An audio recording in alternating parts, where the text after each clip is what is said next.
예, 오늘 집중 분석에서는 요즘 좀 논란이 되고 있는 예타 면제 논란. 줄여서 이렇게 보통 얘기들을 하는데요. 제대로 말씀을 드리면 예비 타당성 면제 사업 관련된 논란, 이 얘기를 오늘 좀 준비를 좀 했습니다. 일단 예비 타당성 면제 뭐 이런 얘기를 하니까 시청자분께서는 좀 낯선 단어, 생경한 단어이기 때문에 아마 좀 이해를 잘 못하시는 분들도 좀 있으실 거고요. 그래서 오늘 이 전반적인 내용에 대한 설명과 함께 왜 이게 논란이 되고 있는지에 대한 부분을 좀 살펴보고, 그러면 이거를 하라는 얘기야 말라는 얘기야 라는 부분까지 오늘 최대한 한번 얘기를 좀 나눠보도록 하겠습니다. 오늘 그래서 도움 말씀에 두 분 모셨습니다. 명지대 김영준 교수님은 스튜디오에 나와 계시고요. 잠시 후에 이 예타 면제를 하려는 정부의 조치에 대해서 강하게 반발하고 있는 경실련의 국책사업감시단 신영철 단장을 전화 연결해서 또 경실련 측의 입장도 한번 들어보는 시간을 준비를 하겠습니다. 자, 먼저 김 교수님과 얘기를 나눠보겠습니다. 교수님 어서 오십시오. 네, 안녕하세요. 예비 타당성 조사라는 게 쉽게 생각하면 어떤 정부가 예산을 투입하는 건설 사업에 대해서 하는 건가 보죠? 그러니까 국가 재정이 투입되는 사업에 대해서 네. 그 사전에 네. 타당성 검사를 하는 것이죠. 이거는 김대중 정부 시절 외환 위기를 거치면서요. 예. 이게 선심성, 국고 낭비가 있어서는 안 된다라고 해서 500억 원 이상의 대형 그 사업에 대해서는 경제성 그리고 정책성, 국토 균형 발전성 등을 종합적으로 검토를 해서 그 정부가 여하튼 재정을 효율적으로 활용하기 위해서 만들어진 국가재정법에서 나와 있는 용어입니다.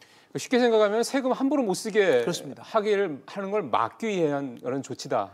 이렇게 보면 되는 거죠? 왜냐하면 선심성이라는 얘기가 뭐냐면 이게 타당성도 없는데도 불구하고 국민 혈세를 하게 되면은 뭐 이런 거죠. 다리를 낳는데도 불구하고 예를 들어서 거의 수요 예측과는 별도로 지금 뭐 4만 명 정도가 수요가 될 거라고도 실제 운영해 보니까 1만 명밖에 안 온다 하면은 나중에 이 모든 것은 결국은 국민의 세금을 가지고 이걸 막아야 된단 말이죠. 이것은 결국 혈세를 아주 서치 쓰는 거기 때문에 이런 것을 사전에 막아서 다시 얘기해서 이러한 그 국고 낭비를 막아야 된다라는 그런 취지에서 그 도입된 제도입니다. 그러게요. 뭐 일리 있는 제도네요. 당연히 있어야 될 만한 제도고. 그렇게 말씀하시니까 그 지방의 몇몇 공항들이 생각이 나는 거죠. 그렇습니다. 예, 뭐 이런저런 여러 가지 하여간 뭐 납득할 만한 그런 이유를 가지고 얘기는 해서 만들어졌습니다만 별로 이용하시는 분들이 안 계셔가지고 뭐 말이 많은 그런 데들인데 지금부터 이제 하나하나 좀 들어가 보죠. 근데 말씀만 들어봐서는 이 예비 타당성 그 조사라는 건 당연히 해야 되겠다라는 생각이 드는데 이거를 면제해주겠다고 한다라는 거는 정부의 의도는 뭔가요? 일단은 이제 굉장히 지금 상황이 좀 어렵지 않습니까? 국내 경제 여건도 어렵고 그리고 건설 경기라는 것이 지금 뭐 완전히 바닥으로 좀 치솟고 있기 때문에 결국은 일자리가 만들어지지 않고요. 그래서 원래대로 하면은 현 정부는 대통령 공약으로요. 경기 부양을 위한 이러한 대규모 토목 사업을 하지 않겠다고 공약으로 냈었습니다. 그러나 이 부분 속에서 이제 고육책으로 나온 것은 경기 부양이 아니라 결국은 지역 균형 발전을 위해서 필요한 거라는 그런 논리로 이제 접근을 하고 있는 것 같아요. 지금 명분은 그래서 실질적으로 보면은 대형 신규 공공 투자 사업을 할 때 경제성을 중점으로 봐야 하지만 국가재정법도 이렇게 나와 있습니다. 긴급한 경제 사회적 상황이나 지역 균형 발전을 위한 사업을 위해서 국가의 정책적으로 추진이 필요한 사업은 예외적으로 할 수 있다는 부분들이 있습니다. 면제 조항이 있긴 있습니다. 하군요. 국가재정법에 나와 있기 때문에 아마 정부는 조금 전에 말씀드린 이 부분, 예를 들어 지금 뭐 워낙 경제 상황이 어렵고 그리고 국토 균형 발전을 위해서 지역 균형 발전을 위해서 필요한 거다라는 그런 의미에서 봤을 때 과거에 예비 타당성 조사를 면제했을 때는 그냥 경기 부양이라는 것에서 직조를 했다면 이번에 예비 타당성에 대한 면제는 오히려 지역 균형 발전 쪽에다 지금 힘을 싣고 있지 않나 생각을 좀 합니다. 다만 그랬다 하더라도 예타에 대한 부분은 지역 균형 발전이 차지하는 비중이 중요한 게 아니라 제일 큰 거는 재정 건전성이 제일 중요한 고려 사항인데. 그러니까 돈이 세금이 낭비가 안 되는 말씀이잖아요. 그게 주 목적이지 지역 균형 발전이 상위로 들어와서 가져가는 것은 쉽게 표현하면은 좀 너무 자기적 해석이 될 수 있다라고 볼 수 있는 거죠. 그래서 심지어 야당에서도 이거 내년 총선 앞두고 선심성 정책이다 뭐 이런 얘기도 하고 잠시 후에 뭐 전화 연결을 하겠습니다만 경실련 같은 일부 시민단체에서도 결국은 예전에 토건 중심의 이런 뭐 어떤 경기 부양으로 또 돌아가는 거냐 뭐 이런 식의 지적을 하기도 하더군요. 근데 네. 어쨌든 중요한 거는 이 예타를 면제했던 사례가 앞서 말씀하신 예외가 있기 네네. 때문에 그 전에도 있었잖아요. 그러면 그렇습니다.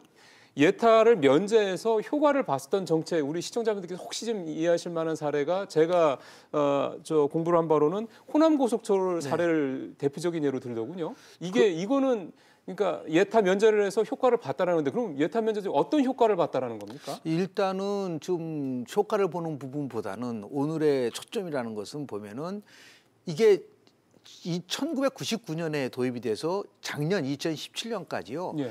전체 767건에 관해서 이거 사업 부적합하다라고 단정했어요. 아, 예타를 해보니까. 해보니까 그래서 그 규모가 무려 121조 원의 국고를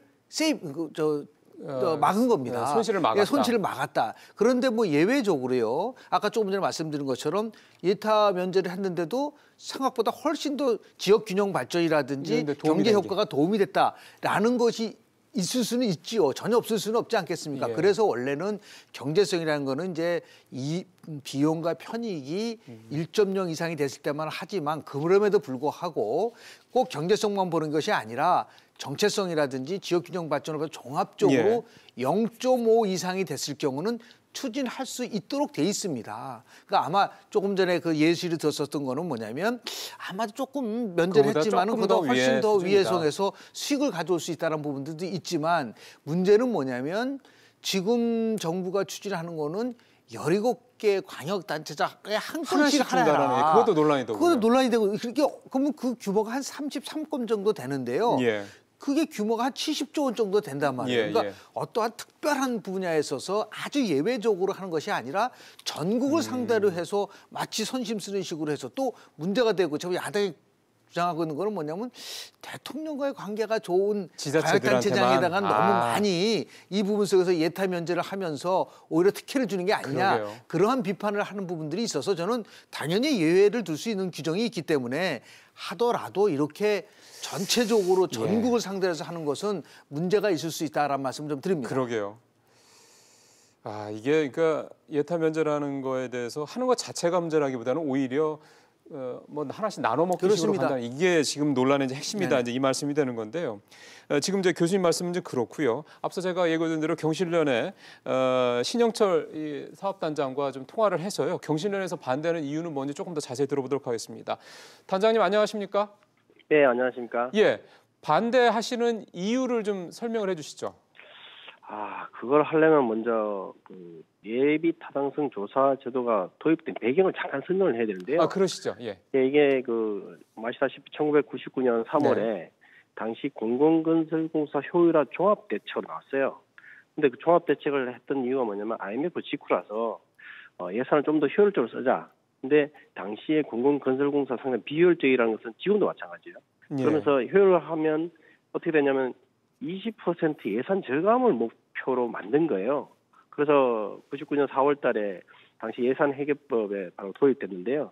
저희가 이게 반대하는 이유는 면제에 대해서 반대하는 이유는 당시에 저희가 뭐 아직도 잊지 못하는 게 4대강 살리기잖아요. 예. 이명박 정부 때요. 예, 그렇죠. 그때 현재 그 여당이나 뭐 대통령도 마찬가지겠지만 MB식 토건 사업에 대해서 엄청난 반대를 했단 말이죠. 예. 그리고 예타 면제에 대해서는 있을 수 없는 일이다.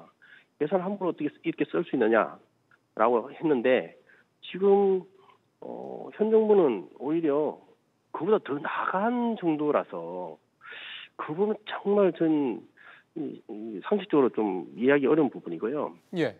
그리고 예비 타당성 조사 제도가 아시다시피 그 100억짜리 공사에 하는 게 아니고 500억 이상은 대규모 공사에 해당되는 거잖아요. 예. 근데 그러면서 그중에 예외 조항을 하나 이야기하는 게 지역 균형 개발로 이게 지금 하고 있는 것 같은데 그래서 각 지자체마다 하나씩 주겠다는 건데 지금까지 그 우리나라 지역에서 SOC 사업 안 했습니까? 엄청나게 저는 많은 행보를 알고 있고요. 예. 그런데도 불구하고 여전히 지역 균형 개발을 목적으로 예타를 면제 투자한다는 것은 SOC 토건 사업으로 지역 균형 개발이 되지 않았다는 것을 스스로 인정하는 거라고 저는 볼 수 있습니다.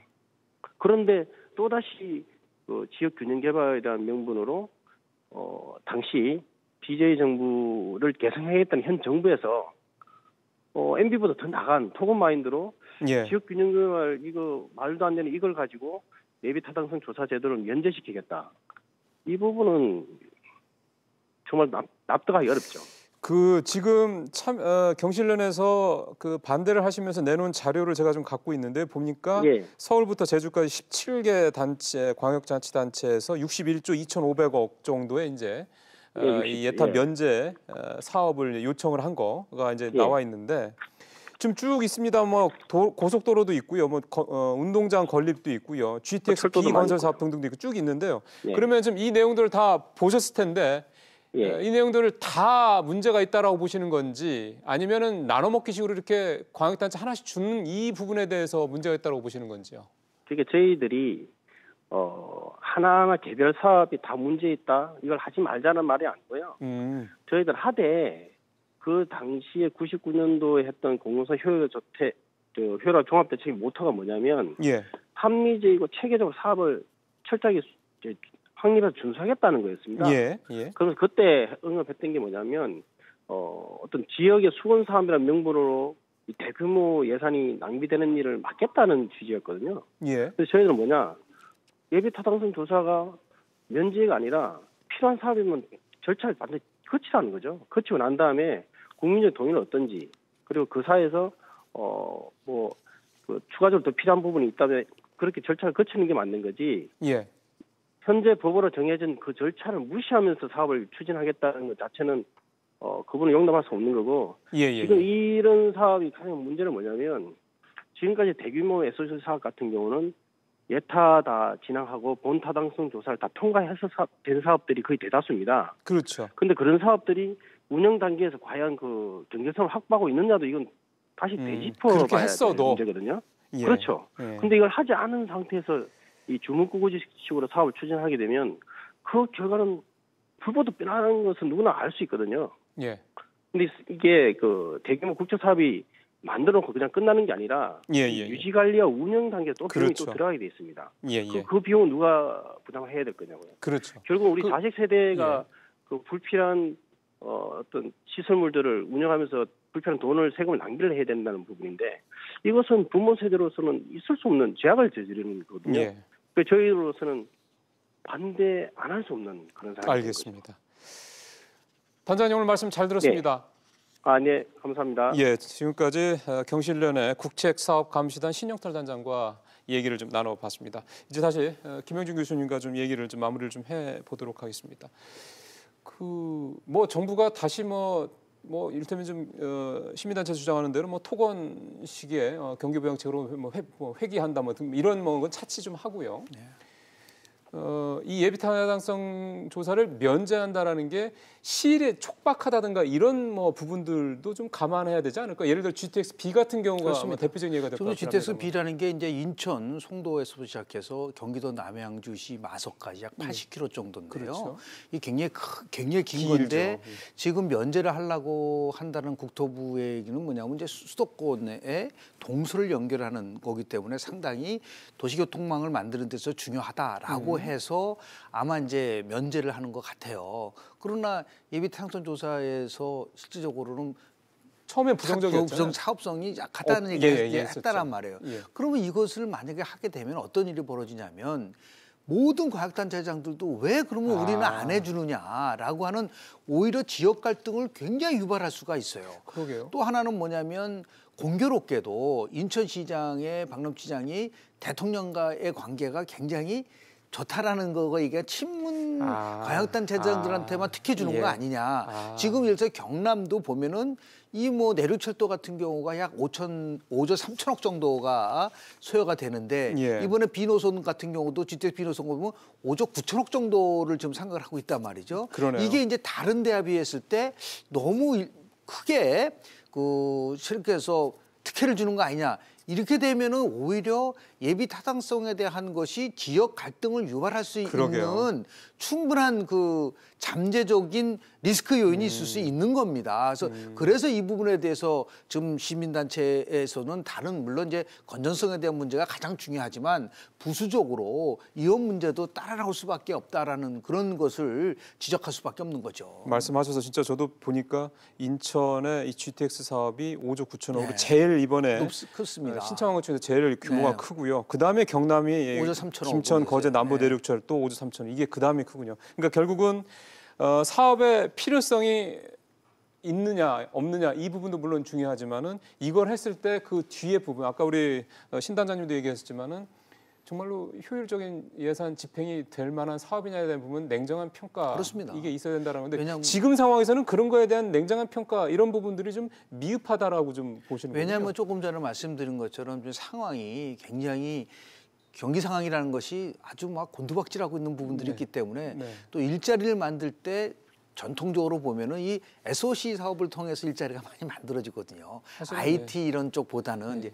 그런 부분들도 있고 또 이거는 뭐 이제 정치권에서 얘기하는 논리지만은 결국 내년도 총선용 아니냐, 선심서 예상 아니냐 그런 식으로 몰아세우는 이유 중에 하나가 뭐냐면 그렇다면은 2008년도에 4대강 할 때 예비조사 타당성 조사하지 않고 22조 원 정도를 투입했다고 해서 엄청나게 당시 야당이 비난했었단 말이에요. 네. 그런데 지금 같은 경우로 진행이 되면 최소 20조에서 40조 원까지의 돈이 투입이 된다고 한다면 그러면 그동안 다른 게 4대강에 없는 대해서 거죠. 비판한 것이 도대체 무엇이냐라고 하는 그런 부분들에 대한 그 질타가 나올 수밖에 없는 부분이 분명히 있기 때문에요. 이 문제에 대해서는 굉장히 숙고할 필요가 저는 있다고 저는 봅니다. 예, 정말 국민들의 이 혈세지 않습니까? 네네. 이게 단 뭐 1원, 10원이라도 정말 허튼 데 쓰이지 않아야 된다라는 게 이 예비 타당성 조사를 하는 그 취지인데 그러면 지금 상당히 논란이 좀 거세고 이제 다음 주에 이제 이런 말에 29일 나온다고 날 하더군요. 국무회에서 예. 발표한다고 그러습니다. 네. 그러면 아직 시간이 한 일주일 가까이 남긴 했는데 교수님께서 보시기엔 이거를 지금 어떻게 푸는 게 이런 국민적인 또 소모적인 논란을 피하고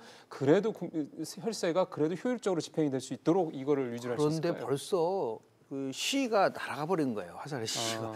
작년 11월 1일부터 열흘간 각 17개 네. 다육단체로부터 이거를 다 사업에 대한 걸 받았기 때문에 예. 이거를 가장 이상적인 거는 그걸 받아서 여러 걸 다 주지를 않고 정말 심사숙고해서 꼭 필요한 것을 뭐 5개면 5개 선정했다 그러면 이해가 되는데 그것을 모든 지역에 하나씩 다 주겠다고 하니까 이거는 뭐 따지도 말고 묻지도 말고 그냥 주라고 얘기냐 이 부분 속에서 참 곤혹스럽고 문제는 뭐냐면 대통령이 예. 공약을 좀 지키지 못할 수 있는 맞습니다. 부분들이 있기 때문에 예. 자 앞으로 이제 걱정이 되는 부분이라고 저는 봅니다.